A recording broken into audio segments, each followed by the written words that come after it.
what's up, everybody? Welcome back to Sideline Sports. I'm your host, Trevor. Hit the like, hit the subscribe, and I appreciate all your support. Thank you very much. So let's get into the 49ers versus the New England Patriots post-game show. Niners win 30-13, and like I said before this game even started, we're not going to learn a whole lot about if the Niners are turning the corner yet with this game because the Patriots aren't a very good team in the first place. I can still see some deficiencies, though, which are kind of giving me a little bit of something to worry about, okay? So, number one, Brock Purdy had another amazing game, and he's just showing that he is the elite quarterback we all thought he was and is. He was 15 for 27 with 288 yards. He did have one interception, but that's his, I think, first one of the year, so not too bad for Brock Purdy. His pass was to George Kittle in the end zone for a touchdown, and Kittle was 4 receptions for 45 yards. Also, Jordan Mason continues to be an amazing running back in his rookie year. Another 100-plus yard game, 24 carries for 123 yards and a touchdown. Jordan Mason is still on fire, and I think he's going to carry us the rest of the way through until Christian McCaffrey can get back, if he's going to get back. I've heard conflicting reports about Christian McCaffrey. The doctor in Germany says that he's supposed to be out for 2 months if he really wants to heal properly.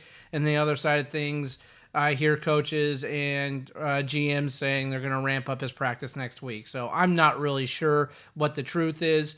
Usually when you go to Germany, it's not a good thing. It's not a week-to-week thing. This is a long-term thing. But let's see. I could be wrong. Maybe he just flew just to be careful. But anyway, back to the game. Christian McCaffrey wasn't a part of that, so let's just go ahead and talk a little bit. Deebo Samuels contributed pretty good for this game. They needed to lean on him, and they did. 3 receptions, 58 yards. They were really impactful plays, though, that he made. And Brandon Ayuk is still kind of missing in action. He was 2 receptions for 48 yards, but they didn't feel that impactful. Juwan Jennings is still my guy, I gotta say. He came out and had a couple of big chunk plays. 3 receptions for 88 yards. I mean, he's eclipsing Brandon Ayuk in his production through the beginning of the season so far, guys. So Brandon Ayuk's got to get it together. He's also not getting on the good side of his coaches either. There was a report that Brandon Ayuk threw a tantrum because he was wearing the wrong color shorts to practice. Everybody in the football team, and we're just going to use the 49ers, for example, when they come to practice and they have a specific uniform they're supposed to wear, everybody's supposed to wear it. You're not special, okay, because you're making a lot more money and you can just show up wearing whatever you want. You have to wear what the team requires you to wear. Brandon Ayuk was wearing a different color pair of shorts, and because Kyle Shanahan told him to change, he threw a tantrum about it. And, of course, this is making me look at Brandon Ayuk in a different light than I looked at him last year. He used to be a head down, work hard kind of guy, and now he's getting this like diva attitude that is, just becoming too much. And I'm wondering if he just continues to have a poor season, if maybe they just trade him if they can now, because now they've paid him all that money, and maybe somebody doesn't want to take on the contract and the headache. So let's hope he gets it together, because we want to see Brandon Ayuk succeed, of course. But so far, he hasn't done that. Overall, the Niners won a game that they should have won, and I got to say, I still am a little bit shaky on the defense. I think the corners came together and played a little bit better. There were a lot of penalties in this game. Towards the end of the second quarter, the Niners are knocking on the door to score a touchdown, which is the one that they threw to Kittle. But before that, they had like 3 or 4 penalties in a row. They made it really much harder on themselves than they needed to. And when you're playing another team that's not the Patriots, that is a decent team, you're not going to score that touchdown the way that the Niners did today. The Niners only scored that touchdown because the Patriots are a very, very sad team.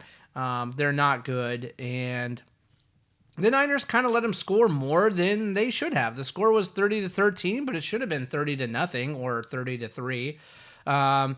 But they gave them a little bit more rope than I thought. And I'll tell you one thing that I'm seeing that's becoming more and more glaring to me.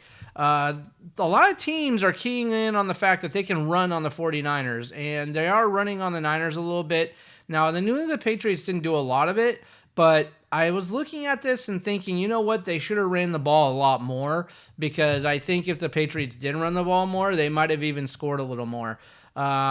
I do think that the corners played better this game than last game, but again, it's the Patriots. They're not great, so our corners should have shown up and played a little bit better. But overall, defense is looking good, and the defensive line is still kind of suffering. Bosa got a sack today, but and I think he got a fumble recovery or something at the very end of the game when it didn't matter. But as you recall in my last video, Bosa's stats seem to be padded to doing things when it's garbage time, when it doesn't matter, right? So I don't really care that he got a fumble recovery or caused a fumble at the end of the game. I'm good with the fact that he got a sack, but I'd like to see more pressure on the quarterback, and we're just not seeing that this year for the defense, guys, which is alarming, especially when you have to go up against better teams. We're about to face a gauntlet of teams, that are going to be much tougher to play. The Cardinals, the Cowboys, the Kansas City Chiefs. These are all teams that are going to be difficult to get wins against, especially when we have people injured.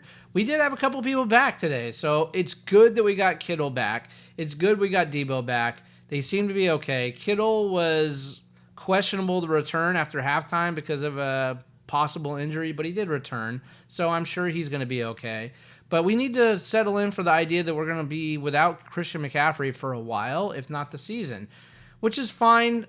It's not great, but we do have Jordan Mason, which thankfully he's turned out to be a great running back. So I can't wait till we get into a time where we see Mason and Christian McCaffrey kind of like a 1-2 punch kind of thing, because that's going to be an amazing backfield when those two get together. So very excited about that.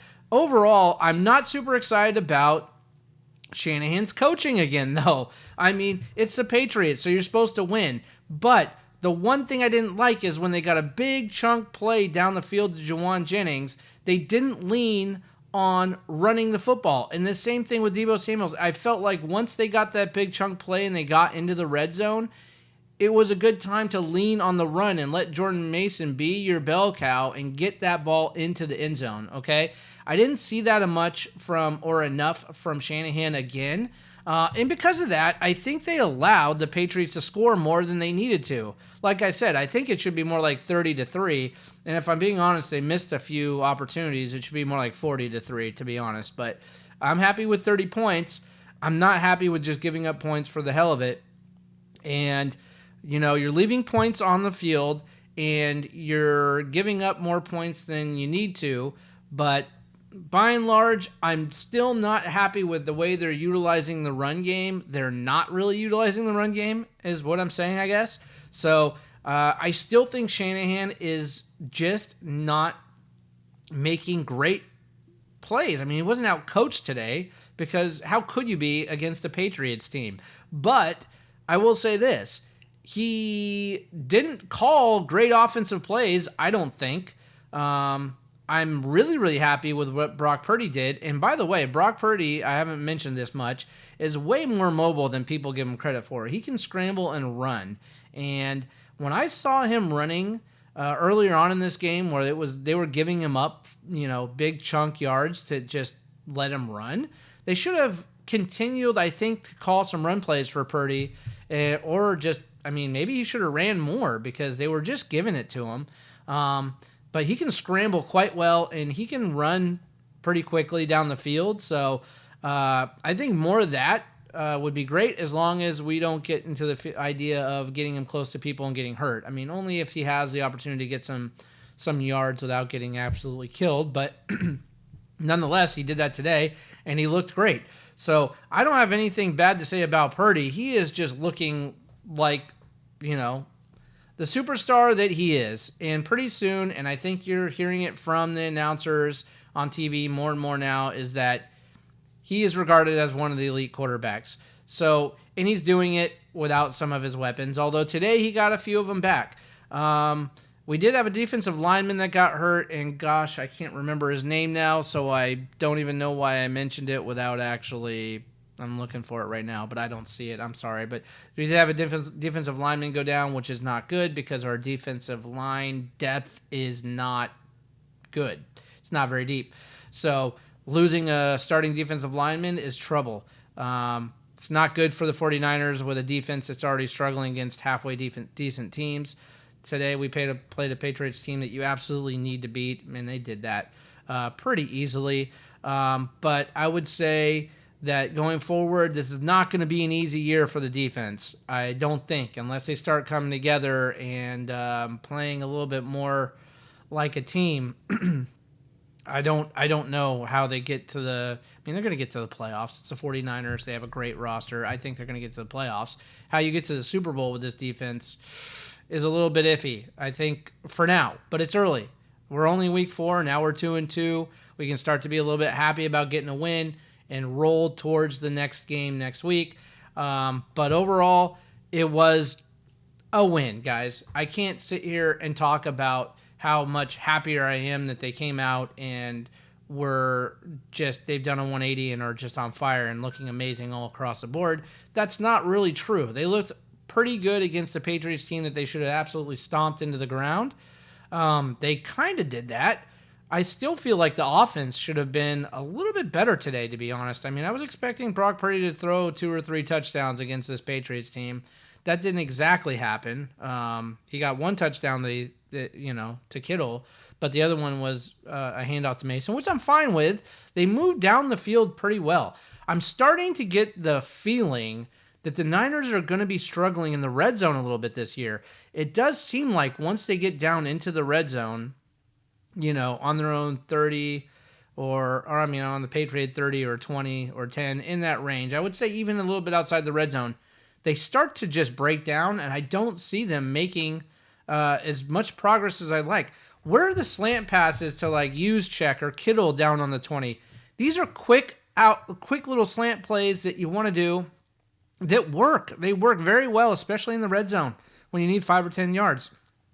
Lean on the run more. Get Debo in the backfield with Mason and run some trick plays, or just get the defense a little bit confused. I don't see the plays that Shanahan is calling confusing the defense all that much. And even when he's down there, he's not running the ball. He's throwing the ball an awful lot in the red zone when he can really balance out the play by running the ball more.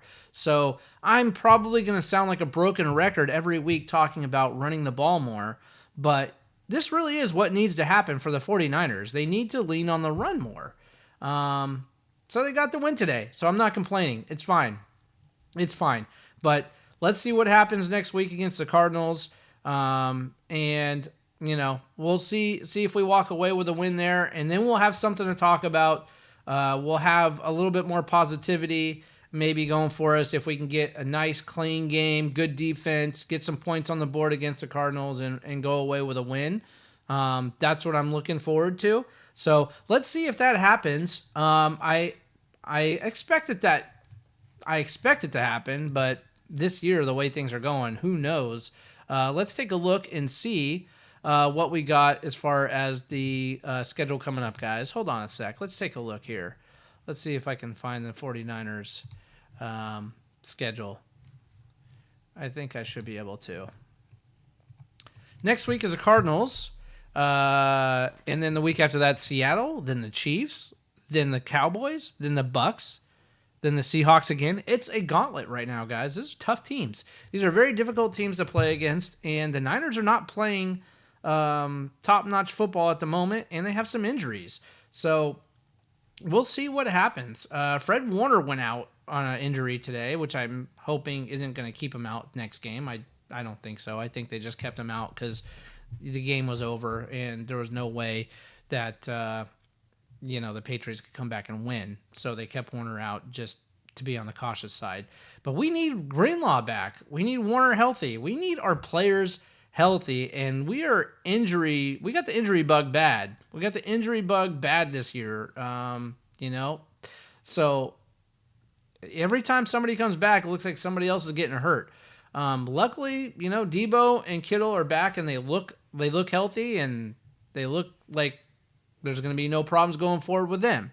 So offensively, it's great. Yeah. So it was just okay. It was a win. It was expected. So I would just say that what can we say? What can we get excited about today other than let's just be happy we got this win? They should have beat the Patriots up. We expected it. And let's roll to the next game, right? Jacob Cowing got some playing time. That was great. I like that. Garindo got some playing time. Not much, but he got a little bit of playing time. I'd like to see him get more as the backup running back to Mason right now, but Garindo could also be on special teams. He could even play a little bit of tight end, I think, but he doesn't need to. But he could definitely play wide receiver. He could be on the kick return team, and he could be in his, he is a running back, so that's where he's most comfortable. But, we saw some players get some playing time today that I've been wanting to hear, hear and see play, so it's good. So overall, it's good. Ricky Purcell, still not sure when he's going to play. Probably not towards the middle of the season.